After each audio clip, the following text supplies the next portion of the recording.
అయితే ఎఫెసీ సంఘం గురించి మనము చదివాం అక్కడ. ఆ సంఘం యొక్క ప్రాముఖ్యత ఏమిటి అని అంటే, భక్తులటువంటి పౌలు రోమన్ చెరసాలలో ఉన్నాడు. అతనికి ముందుగా అపోస్తలుల కార్యం 16 నుంచి 27 అధ్యాయాలు చదివితే ఆయన 2 సంవత్సరాల 3 మాసాలు ఎఫెసులో ఉన్నాడు. ఎఫెసు పట్టణం చాలా వ్యాపార కేంద్రం, టూరిజం సెంటర్, చాలా పెద్ద పట్టణం. అక్కడ ఒక పెద్ద విగ్రహం ఉన్నది. 418 అడుగుల పొడవు, 237 అడుగుల వెడల్పు. భూకంపం వస్తే కూడా ఆ విగ్రహం పడిపోకుండా అలాంటి కట్టడం కట్టారు అక్కడ. ఎఫెసులో డయానా దేవత. ఎఫెసు వారంతా కూడా అన్యజనులే. ఎఫెసులకు రాసిన పత్రిక 6 అధ్యాయం చూసినప్పుడు మొదటి అధ్యాయంలో క్రీస్తు శరీరము, సంఘం అనేది క్రీస్తు శరీరము. క్రీస్తు పరలోకంలో ఉన్నాడు, అంటే మన శిరస్సు పరలోకంలో ఉన్నది, మనం భూమి మీద ఉన్నాము. కానీ ఆయన అడుగుజాడలో బట్టి మనం నడుస్తూ ఉన్నాము.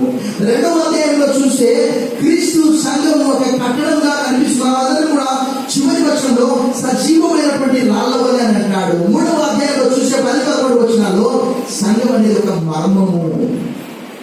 4వ అధ్యాయం వచ్చే వరకు అక్కడ ఏమంటాడంటే సంఘం అనేది ఒక నూతనమైనటువంటి పురుషుడు.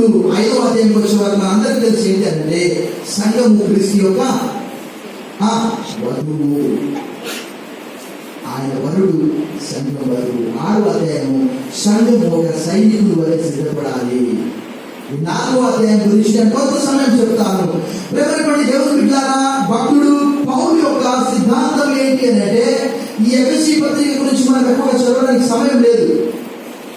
భక్తుడు పౌలు ఈ సువార్త నిమిత్తమై, ఈ వాక్యం కొరకై చెరసాలలో బంధించబడ్డాడు. బంధించబడినటువంటి అక్కడ 4 ఉత్తరాలు రాసి పంపించాడు. ఎఫెసీ పత్రిక తుకికుతో పంపించాడు. ఫిలిప్పీ పత్రిక ఎపఫ్రాతో పంపించాడు.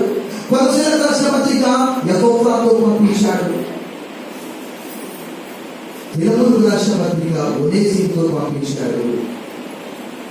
అక్కడ వారితో ఏం చెప్తున్నాడంటే 2వ అధ్యాయంలో, ఓ ఎఫెసీ సంఘస్థులారా, మీరు ఇంత మునుపు అన్యజనులై ఉండేది, మీకు దేవుని యొక్క వాగ్దానాలు లేవు,